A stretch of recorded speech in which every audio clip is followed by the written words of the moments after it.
Hello and welcome to All Things Foster, a place for coffee, connection, and community.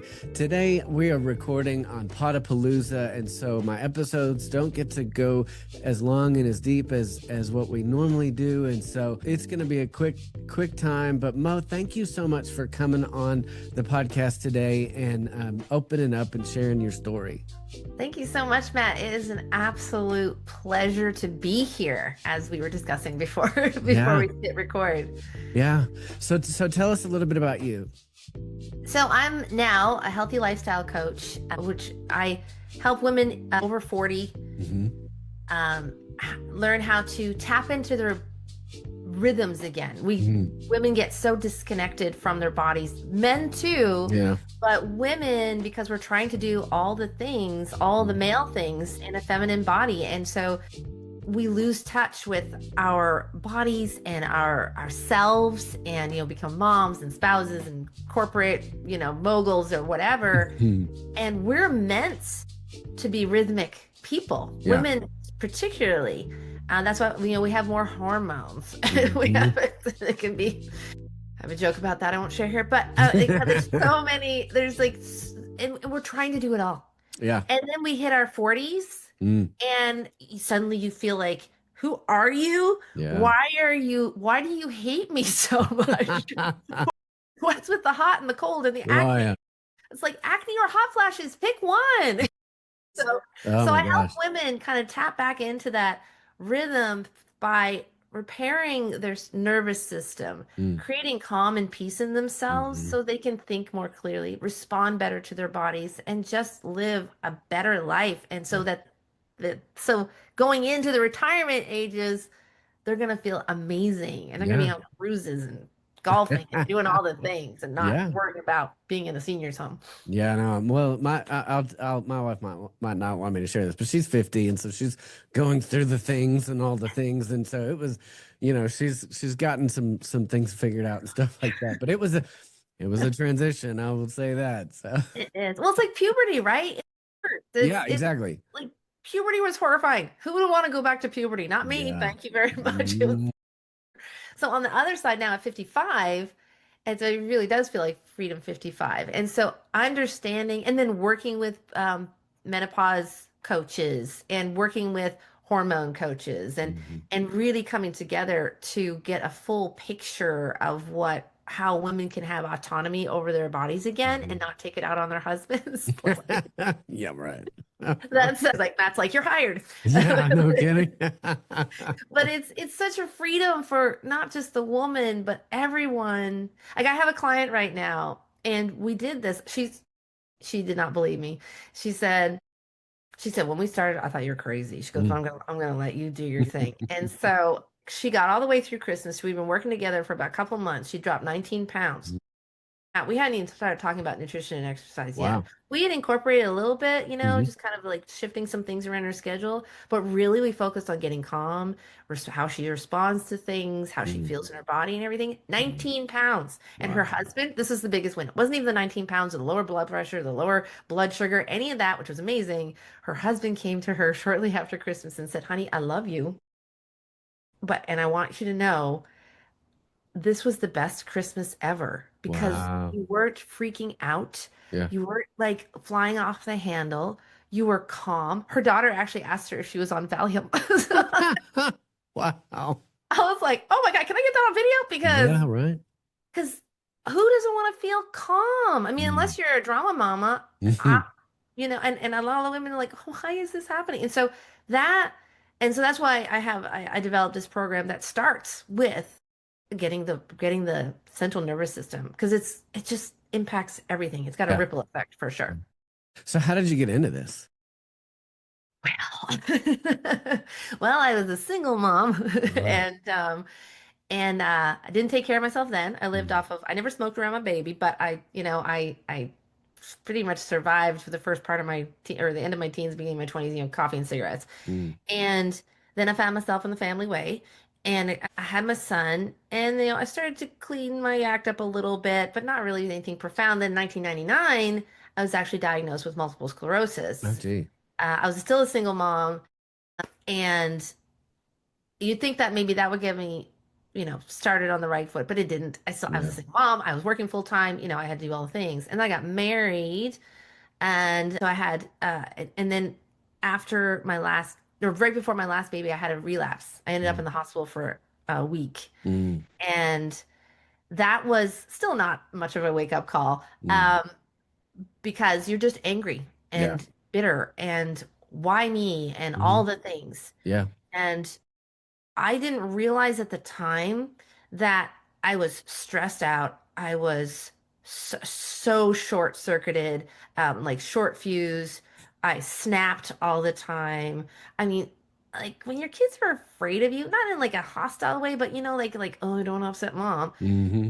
That you look back on that, you're like, what was going on? So after my last baby, I gained a lot of weight. Like Right. I told him to stop telling me it's over 65 pounds because I told him to stop telling me how much I Mm. was gaining during that Yeah. pregnancy. I Right. don't even recognize myself. So just to reel it in, year later, I felt I just didn't know who I was. I lost touch with myself. I didn't feel myself. I was sluggish. I was tired. And plus, the MS thing is still always simmering in the back of my head. Absolutely. Sure. So I said to my then husband, I said, I gotta get into shape. And so he gave me a EA Green Games personal trainer for Christmas that year. And he said, it's only because you said you want to get into shape.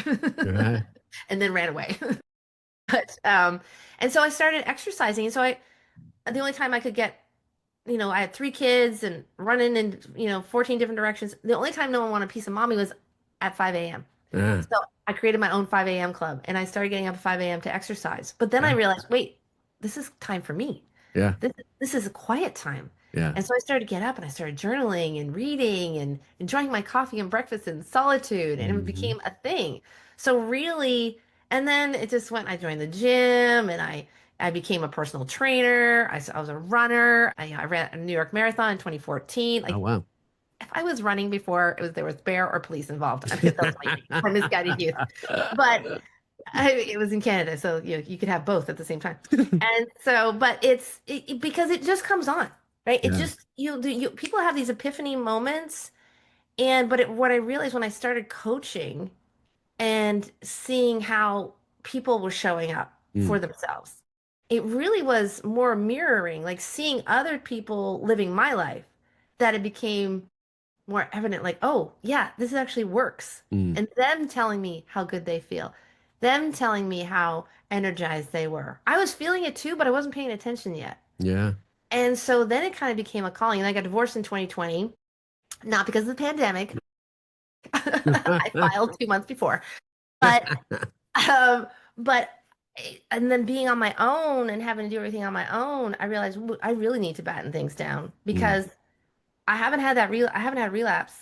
I've been in remission since 2006. It's Wow. 20 years in my MS. And the only thing that I can see that why I'm so as healthy as I am, I mean, do I look like a sick person? They're not going to be asking me to be on their cover of MS magazine anytime soon. Right.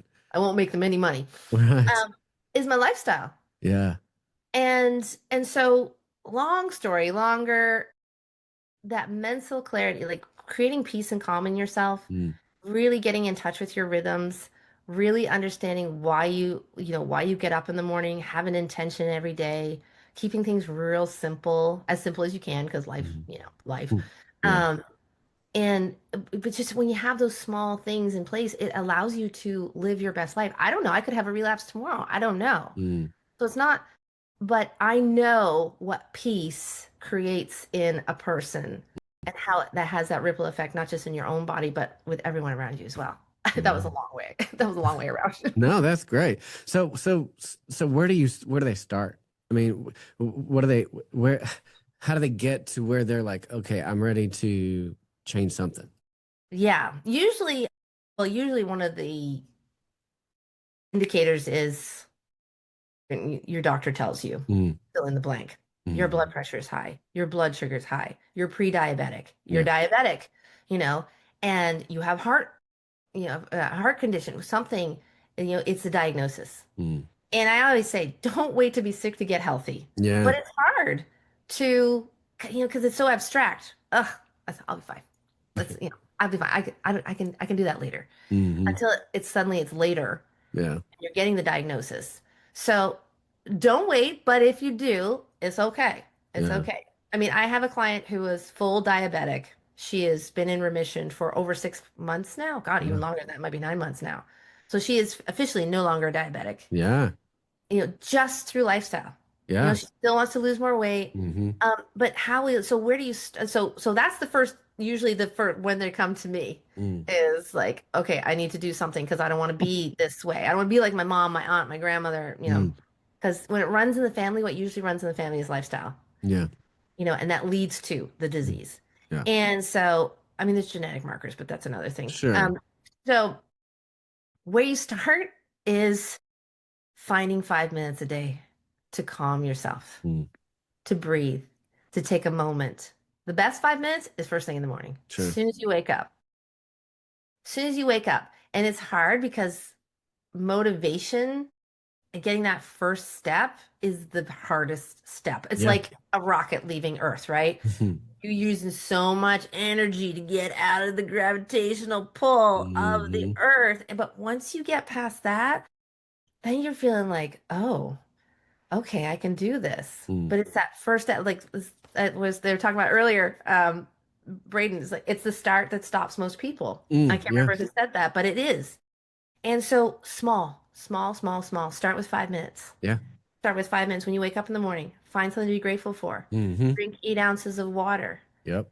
Get up and move with purpose. Don't shuffle into the bathroom. Like, get up and take a deep breath. Say thank God. I always say every morning I Mhm. say thank God I can see, thank God my legs are working, and thank God I can pee. Because those are all things Right. people lose with MS. I guess I can hold my pee.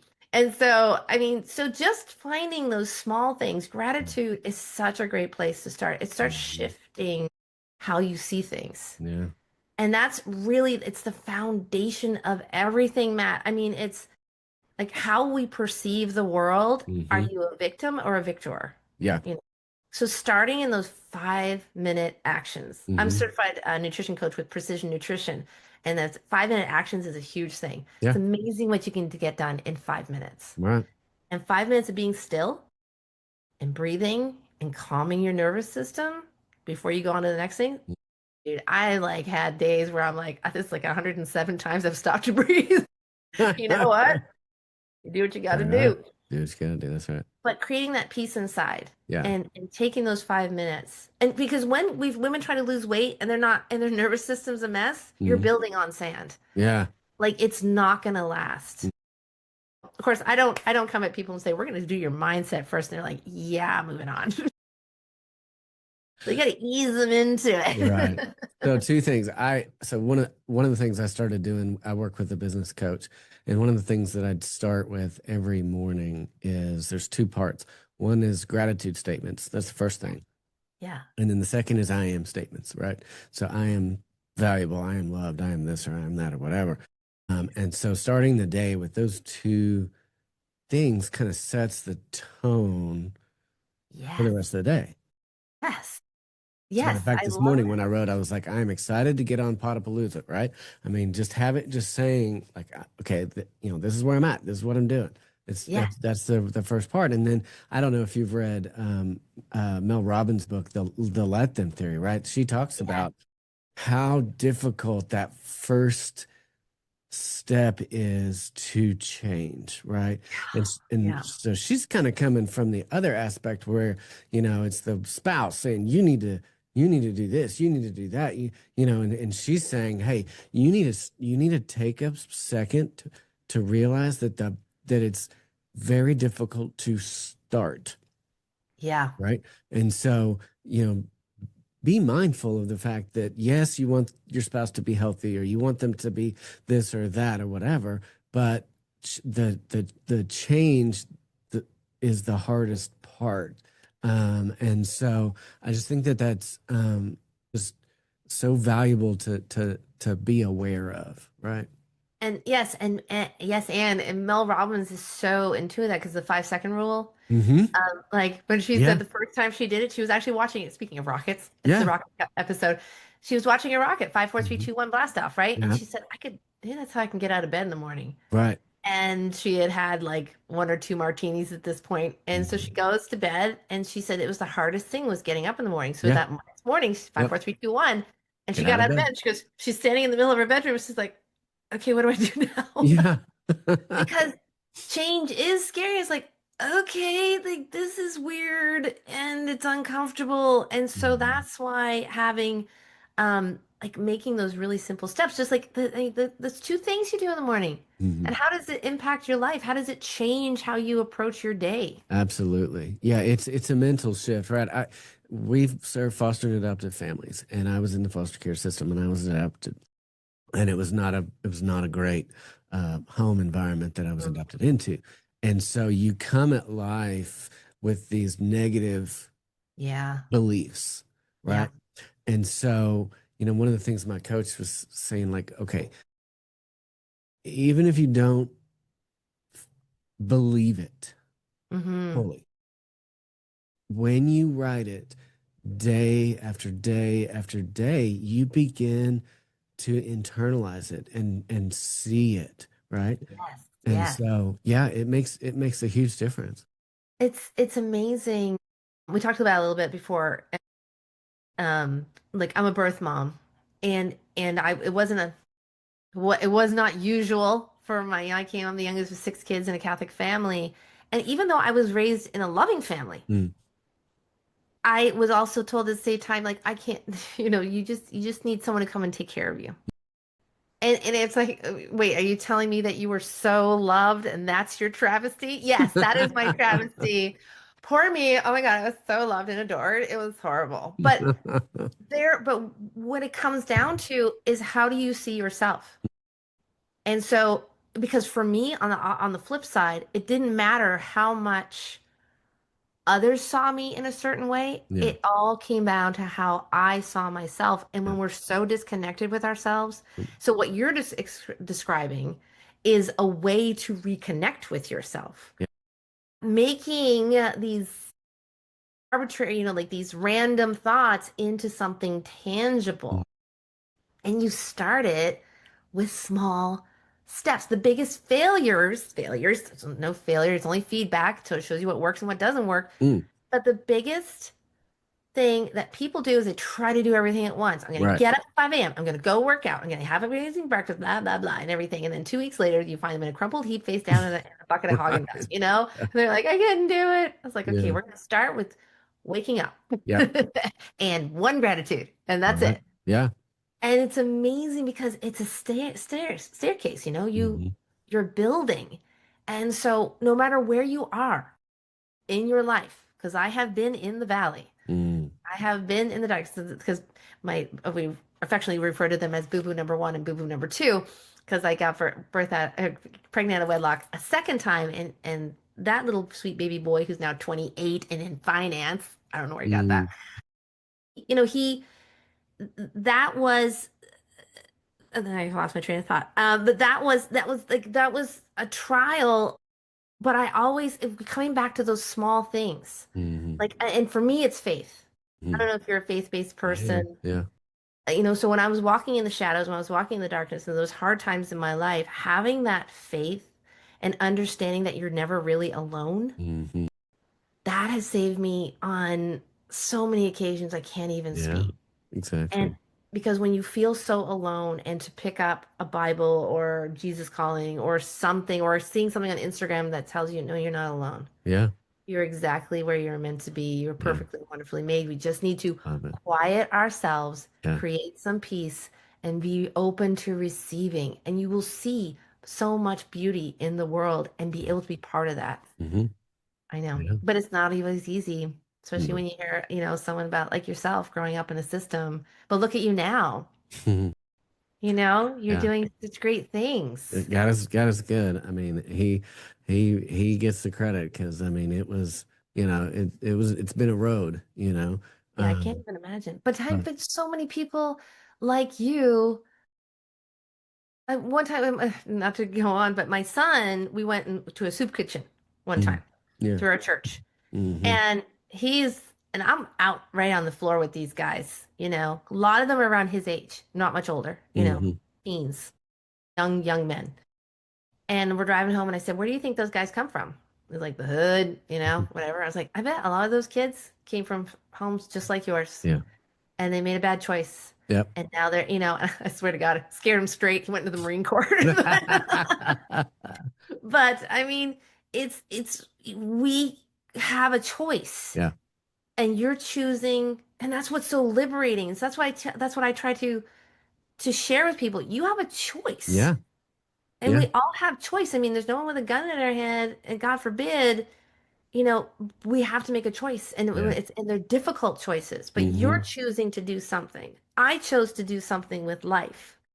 I'm an avid fan of pro-life, I mean, I've had Hmm. 2 babies out of wedlock, 4 kids altogether. Feels like 20 sometimes, but and so it's you're choosing life, you're choosing peace, you're choosing, there's one, I don't know if you can hear her, she's clomping around. But it's what we get to choose. And so God bless you for choosing the light, Yeah. because you could have gone that way, Matt. Oh, yeah. Yeah. Yeah. If you knew my family story, it's, yeah.